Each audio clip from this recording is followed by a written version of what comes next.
Joe Agnello, aka the Barber Guru on Instagram, is the CEO and co-founder of City Image Barbershop. With 10 locations in northern New Jersey, they are the largest privately owned in New Jersey and one of the largest in the US. Joe is the Entrepreneur of the Year in 2022 for the CT Barber Expo.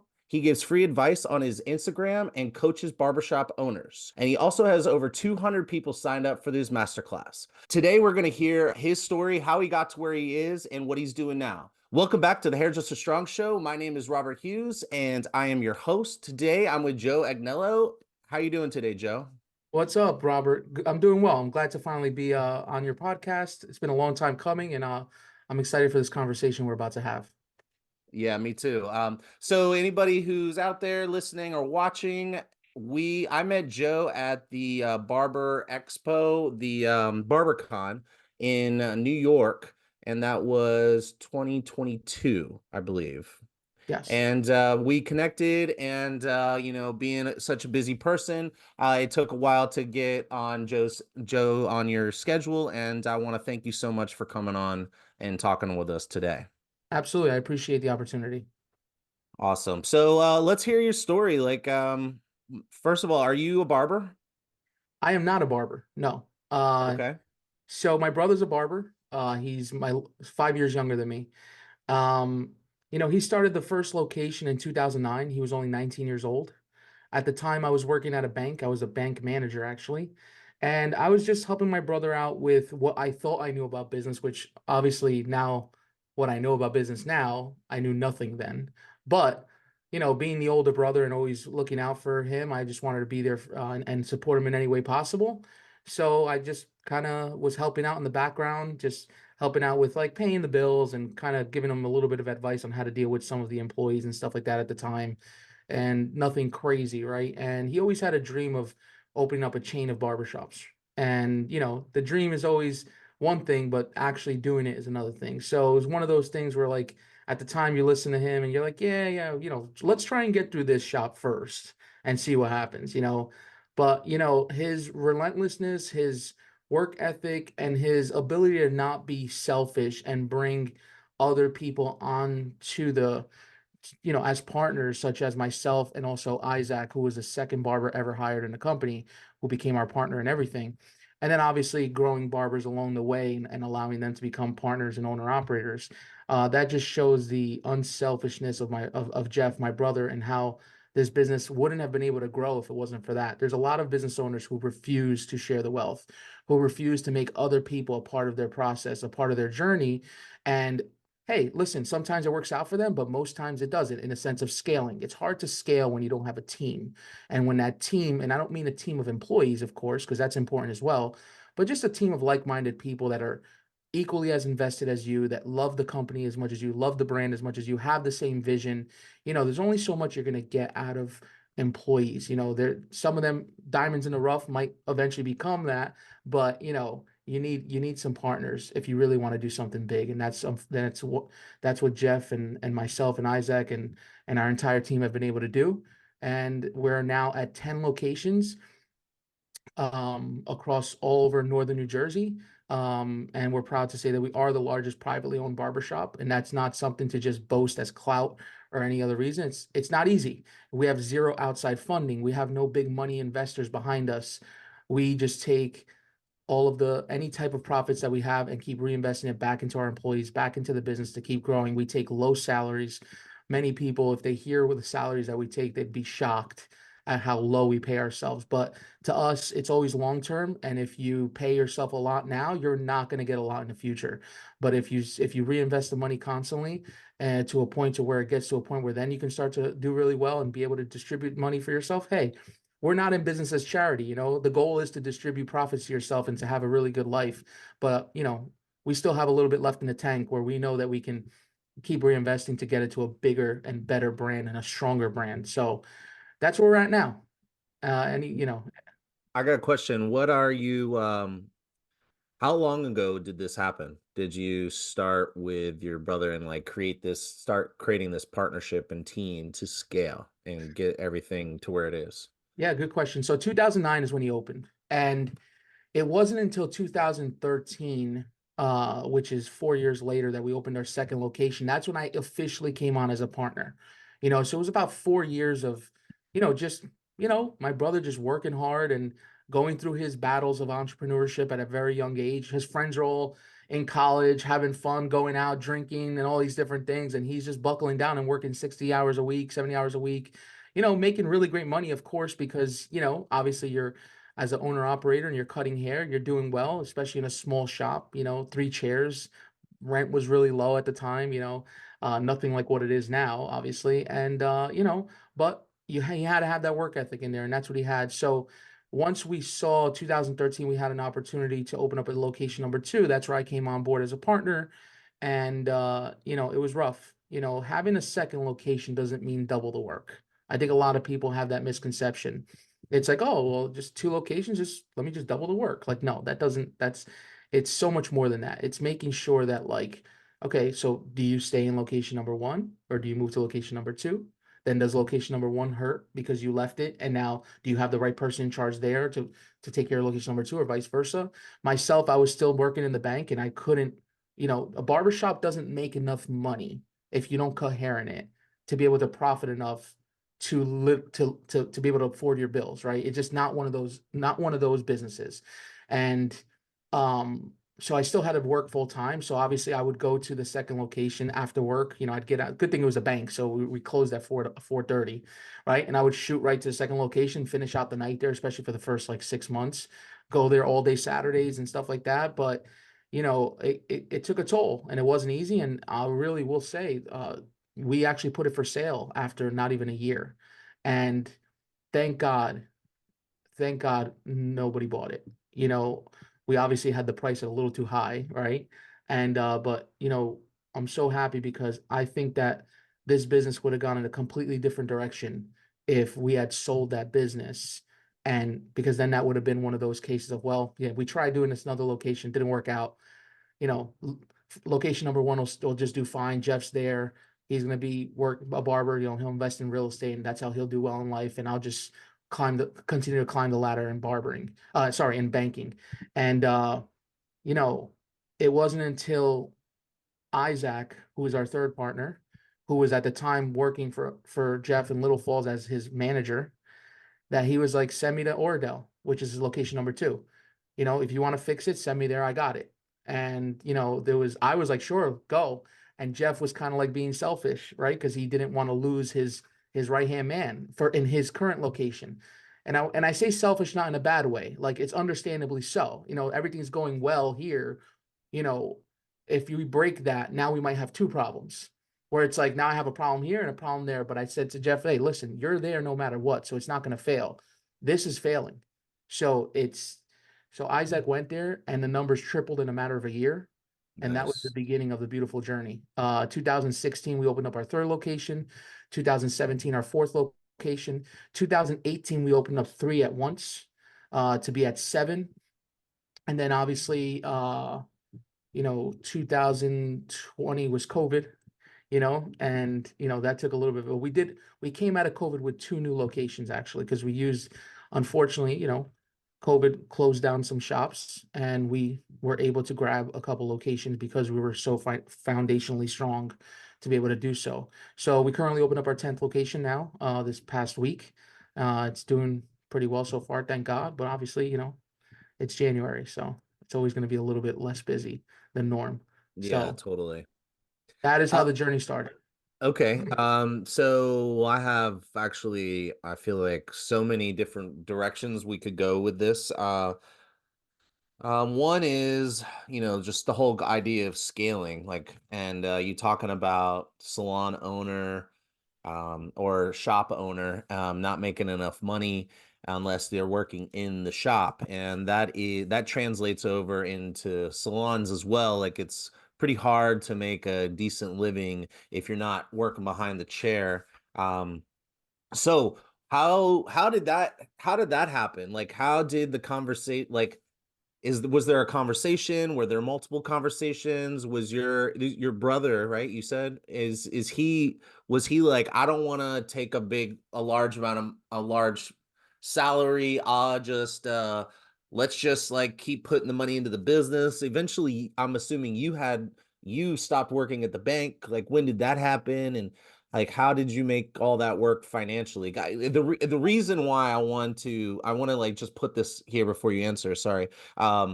I want people who are on the come up, who are aspiring to open up a shop or a salon, to understand that these realities. But it's also to the people who don't want to be a business owner, who just want to work at a shop or salon. I'd love for them to have an appreciation for just how hard it is to squeeze money out of these shops, especially when you're a single shop owner. Yeah, so myself, my brother Jeff, and Isaac have like-minded mentalities of we're going to do what it takes to grow our business. If that takes us not paying ourselves for a while, that's what we'll do. You know, after the bank, I took a job as a vice president of a retail chain for 2 years. And and I took that position because it was obviously a really big increase in pay, and obviously I saw that the banking industry was kind of becoming different and people were no longer going to the banks anymore, right? So I said to myself, how much longer can I really, stay in this industry and how much can I really grow? Like I can grow to be the vice president of a bank and this and that, but like I was looking at the salaries and stuff, and I'm like, it's really the amount of stress you go under for the amount that these people are getting paid is really not enough, you know. And it's not all about money with me, but if I'm working for somebody, of course it's going to be. I need to make sure that I'm getting compensated for the amount of stress and things I'm responsible for. And I noticed and I had a conversation with the CEO of the bank at the time, and he said the same thing. He was like, I don't know where banking is going, and I was like, okay, if the CEO is saying this, like I need to listen, right? So Yeah, totally. I got offered this position to be the vice president of a retail chain. And in 2 years that I was there, I did pretty well, right? To help them out. They're doing fantastic now. And but not because of me, just because the owner is just a beast and does a really great job. But I could say I helped a little bit at the time, obviously, to kind of pick it up. And then I just said to myself, if I really want to do this, and if we really want to do this, I have to be there full time. I have to be a part of the business full time. And that took a huge sacrifice. It took getting 6 figures a year to going down to nothing, essentially nothing. And when I say nothing, I'm talking like $500 a week I was paying myself, like really nothing. And we did that knowing, and obviously Jeff and Isaac, they sacrificed on their end by, the money that they were making in the shops, cutting hair, they were putting it back into the business and, just paying themselves low pay. And, it's a big sacrifice. So if you're looking to be an entrepreneur or a business owner, right? You have to sacrifice. If it's not, no, and I mean a true entrepreneur, I mean a true business owner, not someone who's just, and I don't want to offend anybody, but not someone who's just in a suite and working for themselves by themselves. Yeah, you took a risk, you took a small risk there, but if you have a clientele, it's not really a risk. You're just paying some rent. You're paying a little bit of a higher booth rent and saying that you're a business owner, right? I'm talking about a risk that now you have employees, people that cannot feed their families, cannot pay their bills if your business doesn't do well, right? And also, if you don't keep them growing and if you don't keep the business growing, sometimes people think that, well, it's like, what if I can't grow but what? There's a difference here. You might not be able to grow your employees because maybe you don't want to open up another location or maybe you don't, but they need to see growth in the company in general, right? And that's based on numbers. That's based on, are you remodeling? Are you fixing things up? Are you bringing education into the fold? Are you bringing new products in? Are you investing some money into social media so that you get more awareness in the industry? Are you doing community events? Like that's growth, right? It doesn't have to just be, oh, if this person doesn't become a partner with me, they're going to leave. Or if this person doesn't become a manager, they're going to leave. Most employees just want to be behind the chair, getting paid really well, enjoying their job, working in a safe environment, and you providing the best work-life balance that you can possibly provide for them, right? And then on top of that, they want to see growth, right? So when they see, even if they're seeing growth in others, like, you know, our employees are seeing growth in others in our company that become managers, that become partners, that inspires them, even if they don't have a want to become an owner one day, but that just inspires them to see growth around them. And that's important. And I think that that's what, when you become a business owner and you're going to commit to having employees, you have to say to yourself, I am ready to sacrifice anything. I'm ready to sacrifice time with my family. I'm ready to sacrifice time with my friends. I'm ready to sacrifice football on Sundays because unfortunately on Sundays is when I'm going to have time to, in the beginning, maybe go and do the laundry and clean the shower because I can't afford a cleaning company to come in. So I'm going to do it on Sundays. I'm gonna do the numbers on Sundays and I'm gonna figure and crunch numbers, whatever it is. Like you might have to sacrifice some football. You might have to sacrifice going out with your friends all the time. You also are gonna definitely have to sacrifice money. If you open up a business and you're not sacrificing money and you have employees, God bless, man. You should be teaching me how to do things at that point because there is no possible way that you open up a business where there's enough to eat for everybody to where you don't have to sacrifice some of your pay. Okay. And we've done it time and time again. We do it every single time we open up a new location. And we obviously have gotten better and better at it, of course. But if you're looking to become a business owner, you got sacrifice is the key word. And anything you mention, I'm going to say, yep, that's sacrifice. Any facet of your life will be sacrificed if you're doing it the right way. If you care enough, if you want to grow your employees, sacrifice is where it comes in. They're going to know if you're sacrificing. I don't work in a shop. We have an office here. I'm in the office every day. Not once do I think my employees don't think I'm working. They know I'm working. They know I'm sacrificing. They know I work more than they do. And I should. Your employees should not work more than you. You should work more than them until you get to a point where then you can pump the brakes. I'm not even at that point yet. And we have 10 locations and 14 years in. I can't So pump. I got it. Okay, so that's a good. I'm glad you got there. So yes, I love all this like starting anything.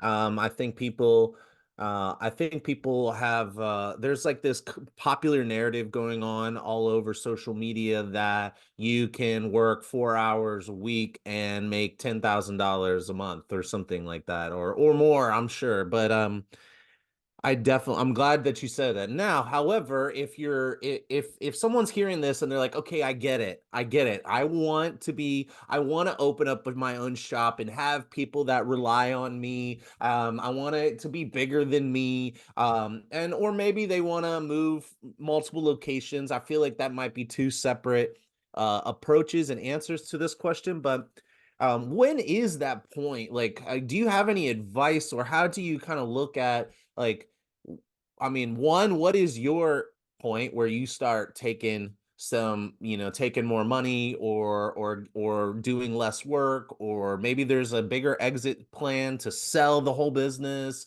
And then also what type of like words of advice and like things can you help people when they're thinking like, well, how long am I gonna have to do this for? Yeah. Well, I would say, first of all, it's not money, it's mindset, right? You have to get your mindset right in order for you to think that you're ready to become a business owner, right? And you can listen to all these podcasts, you can read a bunch of books, you can do all this stuff, but if you are not truly believing it deep down inside and you're ready to go and you're ready to sacrifice and you're ready to not make money, for a large portion of the time, then you're not ready. Then you shouldn't be ready. I get a lot of our barbers have asked us in the past, like, how do I become a partner? How much money do I need? It's not about money. It's like, it's not about money. It's about, is your mindset right? Are you the right person to become a partner with us? Are you even the right person to be a leader first? Can you lead a team? Because if you can't lead a team, you definitely can't be a partner. So it's all about mindset. So when it comes to taking money, and I mean, if you're automatically thinking that you're going to start a business just so you can make more money, you're already behind the ball. You know, you're already, because if you start to think about how many hours you work a week and how much money you actually make, and I'm not saying not to be a business owner. I love it. I wouldn't trade it for the world, obviously. But you really don't make much, right? Because you have to, if you divide it by how many, if you're a true business owner that works really hard and dedicates his or her life to their business to make it grow, you're not going to really make much, especially in the beginning. When is the time to start paying yourself more? When you see your bank account has enough in it to do payroll, to pay the bills, and to have a cushion. God forbid your AC unit breaks and you got to pay $10,000 to $12,000 just to fix it, to have a new one, right? So like you seen an extra 1,000 or 2,000 in the bank account thinking that it's time for you to take it. Wait till your AC breaks in the dead of summer, and your barbers or your stylists are sweating under their armpits all over everybody. and the clients are feeling uncomfortable and the hair's sticking to their faces, and you got Ugh. to get that done. You got to get that done. It's emergency at that point. Yeah. If you can finance it and pay way more money on pay way more money in interest, and you have to have the ability to finance it. If your credit's not good, you're really screwed. So you have to have that cushion. I would say at least $5,000 to $10,000 in the bank account as a cushion. Then you can start to pay yourself. Then you could start to say to yourself, I think I could take a little bit more money. I think I can distribute some money on a quarterly basis at this point to myself, because listen, you're a business, you should be able to, right? But if you think that that if profit is the reason for you to go in business, that's when you fail. Okay. Profit is a result of everything else. That's what it is. It's a result. We've heard all the business gurus talk about it. It's true. You go into business with a mission, with a goal in mind. And if you do everything correctly, it will lead to profit eventually. Right. And then you take those profits and then you should absolutely enjoy yourself. You should absolutely distribute some profits to yourself and personally live a good life and do what you're supposed to do, because you put the work in. I think a lot of people have to stop thinking that it's embarrassing, or you should be embarrassed to show that you're profiting as a business owner, because what happens is employees make you feel that way sometimes. Not ours, but in general, that's what a lot of business, they have to hide how much they're profiting. It's like, no, no, no. As long as you're taking care of your employees and they're getting paid well and they're growing, you shouldn't be embarrassed to profit. That means success. That means that the business is in a good spot to where they're not going to lose their job, right? If it's not profiting. So paying yourself should come when you have some cushion in the bank. And that's in any, whether you have 10 locations or one location, you got to have cushion in the bank. $5,000, $10,000 is what I see. At the very minimum, $5,000 at the very minimum. And you hope that your AC is not going to break, you know. And if you guys think that the landlord pays the AC when it breaks, yeah, no, Do that's you follow? that's Sorry, go ahead. residential. That's residential, not commercial. So do you follow like conventional wisdom, having 6 months of bills in the bank account as a buffer thing, or So I don't believe. So again, the reason why I say 5,000 is I always worry about those things. I don't think that you should have 6 months of bills in a bank account on top of that, because remember, if you need 3 months of bills, that means that you're not going to have any business for 3 months. And the only time we've seen that is during COVID. And hopefully that doesn't happen again, right? right? Like, so you don't need 3 months of business, because what happens is too much money in the bank account that you're not investing properly. Money in the bank doesn't do anything for you, right? Besides support, have a cushion, which I said should be between 5 and 10,000.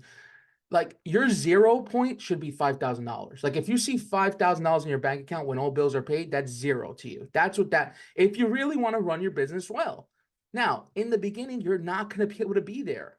You're not. It's going to take you a while to build that up. In the beginning, you're going to be scraping. You're gonna be negative. You're gonna get that fee from the bank and call them up and say, "Can you waive it?" Like you're gonna have that in the beginning, and if you don't, then that means you're not working hard enough at that point. That means that you're not taking enough risks for your business, because playing it safe is not good for business either, right? If you're playing it safe, that means that, what does that mean? You're probably not paying your employees enough, right? You're also probably injecting way too much into your business, and then it's going to hurt you on the personal side, because I've seen that happen before, right? Or Pay you're being a yourself. miser and you're just keeping the money in the bank, and then it's eroding because of inflation or something like Exactly. that. And that's what people don't. So people get excited with money in the bank and they don't realize that it actually is costing you more money to have it in the bank. So you have to build that up, but I don't believe in the whole 3 months, 6 months, because then that means you would have zero sales for 3 months at all. And when does that really happen? So Right. 1 month cushion in the bank account as like your actual like cushion is fine, but about $5,000 is what I see. And again, it depends on the business, but what I Right. see, what you should have is, because like I said, things break all the time. You need to have that. If you're running at zero all the time and something breaks, what happens? Now, if you have money in your personal account that you have to inject into the business, that's fine. You want to do it that way. and you have money in your personal account into investments or whatever, and you can remove that and inject into the business for an AC that breaks or heating system or whatever, that's fine. But just make sure you have it somewhere. You're not running the account down to zero at all times and spending the money on the personal side on going on vacations and having an expensive car and all that stuff. And now all of a sudden the AC breaks and it's like, shit, what do I do? How am I going to Right. fix this? So And that's, so someone has I feel like I want to talk about I want to ask you about like what do I need like going from where say like going from non-owner to planning to open. I think I would love to talk about that, but I think we can save that for our next conversation. But I wanted to ask you it sounds like if you have oh yeah, my question was partners. If you have a partner, how would you feel? I mean, you have a partner. How would you feel like, or what would you advise somebody when it comes to, you saying, well, if you have money in your personal account, then that's fine. But like, if you have a partner, do you know if your partner has the money in their bank account or not? Do you have any thoughts on that? well, that's all about minds. Like having partners, you have to have the same mindset. It's a marriage. It really is. And your partner shouldn't come in just for money, right? That's more of a silent partner, which, I don't have any. We don't have any. All of our partners are actual partners. They're working in the business, right?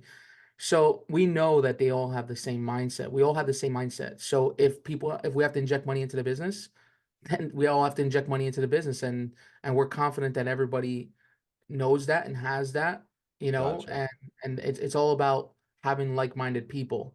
I think a lot of times, I hear this all the time. I coach barbers, and they'll be like, I want to open up my second location, so I'm gonna make one of these guys my partner. And I'm like, well, why? Well, he's got some money, he's been with me for a while. I'm like, but does he have the same mindset as you? Like, is he gonna work as hard as you, or almost as hard as you? Like, because what's gonna happen is you're gonna resent this person if it doesn't work out. And then once you resent them, then that's the beginning of the end for that partnership. And when I say it's like a marriage, legally it could be just as bad. A lot of legal things can be tied into. I've seen a lot of partners, not in our company, of course, but I have a lot of friends that are business owners. I've seen a lot of partners get into like really big legal battles and have problems. So, you want to make sure that the person or people that you're partnering up with have a like mind, have understand that, hey, if push comes to shove and we need to pay our employees and there's not enough money in the bank account, we have to inject money in there. We have to not pay ourselves for a week, 2 weeks, a month just to get back on track while we figure out what the problem is here. Because there's always a problem why you're not profiting. There's always a reason Yeah, why you're profiting enough to at least pay the bills. right. I guess personally, I just don't trust anybody enough to where if you're going to be my partner, I'm going to want to keep a certain amount of money in the bank just in case That's fine. you decided Yeah. to go put a down payment on a house and then the AC breaks and then we got a whole pipe bursts and all these things happen all at once. And also the thing you said earlier about paying yourself. I was talking to my accountant and I was asking, was like, so when do I start paying myself like a salary? And he goes, well, we need to like wait and see when you have enough money in the business that you can afford to put yourself on some sort of salary. Then we'll figure that out. But for the first few years, because we're like in kind of full on startup mode now and trying to like grow our business, he said for the first few years, just you're not gonna basically just take the money that you absolutely need out of the business to pay your bills and let the money build up. Does that make sense to you? So it does and it doesn't, right? So it Okay. does because we've done it, right? But looking back, I made a mistake doing that. Right? Paying myself such a small amount. Like we don't pay ourselves enough right now, but at least we pay ourselves enough to be able to live our lives, right? At the very minimum. But when I paid myself a very small amount at the time, that was a mistake because at that point you think your business is doing good, but it's really not because if you had to hire somebody at a normal number to do the job that you're doing, you would not be able to sustain it. So what happens is you're always going to have to be handcuffed to that job and that position because if I wanted to stop doing what I'm doing right at the time, I couldn't afford somebody to come on board for that low amount. They would never have been able to do all the things that I did, right? So, business, what's the word? Business, I guess proper business practice is to pay yourself for the job that you're doing, because if one day when you don't do it, you'll easily be able to bring someone in and it won't cost the business anymore, right? So Wouldn't if you you're have? Go ahead. Sorry. so if you're in charge of doing the payroll, and if you're in charge of running the bills, and if you're in charge of doing the marketing and stuff, pay yourself enough so that if you have to split those positions into two, technically you'd have to be able to afford those people. What if you get sick, God forbid, one day? Or what if, you really have to take a break, or whatever the case is, or you need to, in order for you to grow your business, you can't keep focusing on these little things because it doesn't allow you to grow your business. Well, then you have to have been paying yourself enough money at that point to where now you can just be like, okay, yeah, I was paying myself $1,500 a week. I can get two people at 750 each to be able to do these two jobs. And, I'll now the business doesn't take any hit at that point, and now I can focus on doing other things for the business to make it grow more so we can profit more. So that's proper business. I know that it's hard sometimes, especially in the beginning. So if you're going to do something like that, set a limit, set a time limit. I think 2 years is far too long. I think what happens is you start to realize that, you know, man, if I would have started putting some pressure on this business by paying myself for the things that I need someone else to do, I would have started making different decisions, right? But because it's one of those things of, oh, I don't, business is doing fine. I'm just going to take care of the work. I'm just going to take care of the work. Well, you're not really growing at that point, because all you're doing is you're keeping the business alive due to your low price or $0 price. And nobody's going to work for $0. So you're never going to get someone that comes in and be like, I'll do the job for you, Robert, and you don't have to pay me. That's what you're doing for yourself at that point. So I would say in the beginning, of course, it's necessary. So give yourself a timeline. Within 6 months, I need to start paying myself for this position. And then within a year, I need to hire someone for this position. And I need to focus on how to grow it. You know, that's and this is just based on, we've gotten a lot of we have coaches of our own, right? And we've gotten a lot of coaching on that. And that was a big mistake that we made. In business, you naturally say to yourself, I'm not going to pay myself until I can pay myself. Well, according to these business moguls who have succeeded very, very much in business, they say that's actually the opposite you should do, because then you would have also said to yourself, because then you don't close a business fast enough, right? Like, closing a business has to do more with ego than anything else, right? But technically, if a business is not working out, and for a business idea you had is not working out, and you're paying people to do it, and you see you can't even afford to pay, and you're trying to grow and it's not working, then maybe it's not the right business, and you might have to close it. But keeping it alive for too long because you're paying yourself less is something it's kind of like a disguise. It's like you think the business is doing well, but really it's not, so that's why it's important to pay yourself, but don't go crazy. Some people just go crazy, man. And I remember someone telling me, "Oh, if I don't make $3,000 a week, it's not worth me being in business." I'm like, "What?" Like, yeah, you can get there, but like you're in year number two. God bless if you can get to 3,000 a week in year number two and have a team that is making money and doing well. But like, unless you're doing all the work yourself, like 3,000 a week is pretty unreasonable for you to set as like, I have to make this or else I'll close my business. It's like, that's just to me, that's a little greedy. It's Yeah. like, wait, if you're a business owner, you have to sacrifice, and 3,000 a week is not sacrificing. That's for sure. Well, I want to talk more about like getting started and getting off the ground, but I think this is a good place to wrap it up. So I want to say thank you for taking the time today. Is there anything like last piece of advice or last thing you want to say before we close out? I think this was a great conversation on if you're in business, or a little bit about what it takes to be business. But we didn't talk about like that making those first moves and the planning and stuff like that. And I think we'll come back around to that to the next time we talk. But is there anything you would like to sign off with? I would say that the way to scale your business is to take care of your people. The biggest part of our business is people. The biggest part of our business is making sure that we're doing the things that we need to do to make sure that our employees and our team are happy and inspired at all times, to continue to grow as people, right? If I ask anybody on our team if they're in a better position now than when they started working at City Image, I'm sure each and every one of them will say yes. And that's not just financially, that's mentally, that's physically, that's everything. Because what happens is if you feel good at work, you're going to feel good at home and vice versa. And what we do is we do monthly check-ins with our employees for 1 hour. They're meeting with our leadership team for 1 hour, going over just the beginning portion is their numbers. Everything else is about their goals, their personal goals, different questions, and just having a conversation. It's with your team to kind of know who they are as people, because we're in the day to day, right? And it's easy to just see each other as just, you know, employees and managers and stuff. But when you have a conversation, when you're tied to at least 1 hour a month, sorry, to be tied down to a conversation, actually speak to the person on a human level, that really does wonders for our team. And it humanizes the leaders, and for the leaders, it humanizes their team members. And it's things like that that you need to make sure you're focusing on. You can't just have dollar signs over your employees' heads. They do need to produce for you, and they do need to be held accountable to certain numbers and quotas, because that's business. And if they're not growing, they have to, unfortunately, be coached. Sorry, I should say they have to be coached on how to get there. And obviously, if they can't get there, then that's when you have to make an unfortunate decision. But if you're not putting in the work to coach your team, both on a personal and professional level, for you to be there for them, for you to give them the numbers, you have to give them what to strive for in order for them to get there, right?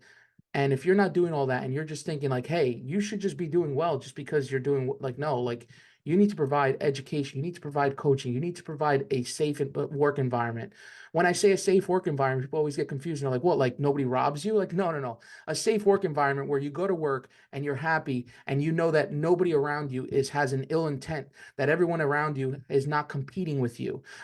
Light competition is good, right? Healthy competition is good within the shops. But when it comes down to it, everyone's a team and everyone is working for the same exact goal. And one of our core values is win together. That is that is what our mantra is. We win together, but we lose together. Okay. So whenever someone is going through something, we all work on how to make that person do better. When someone is got promoted, everyone comes in. We send a message out to the crew app, which is what we use to communicate, and every single employee is congratulating that person. When someone gets brought onto the team, they get introduced to everyone, and every single person is messaging them saying, welcome to the team, this and that. And this is from 10 different locations, right? That's a culture that we had to build. It wasn't like this 4 years ago, 5 years ago, 10 years ago.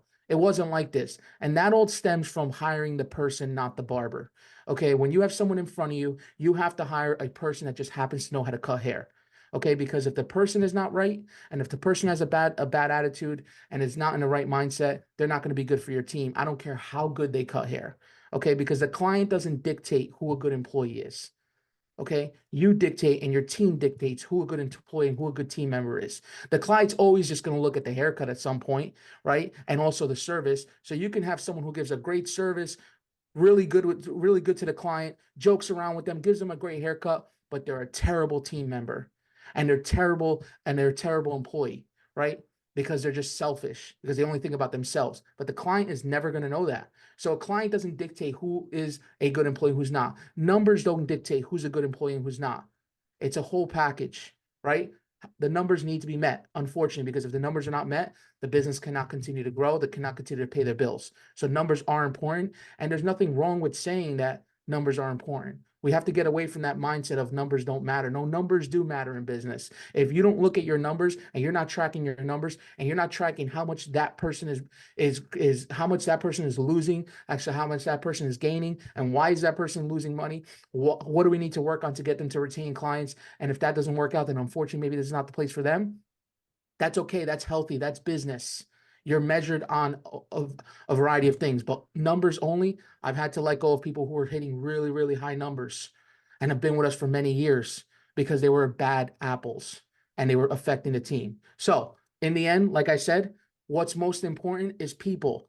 Figure out how to get your team to be happy at work, to be motivated, to keep growing, to want to come to work. As it's a job. I don't care what anybody says. You want to have passion. It doesn't matter. In the end, it's a job. If they're happy and excited to come to work more than any other place that they would work at, then that is when you retain employees. Because if you retain employees, you retain clients. Nice. Awesome. Cool. This is so good. Thank you so much for taking the time. I look forward to having you back for those people who are on board with what you say and they want this and but they haven't even started planning yet, taking any first steps. So until then, I'll have a good one and I'll talk to you soon. Sounds great. Thank you again. All right, see ya.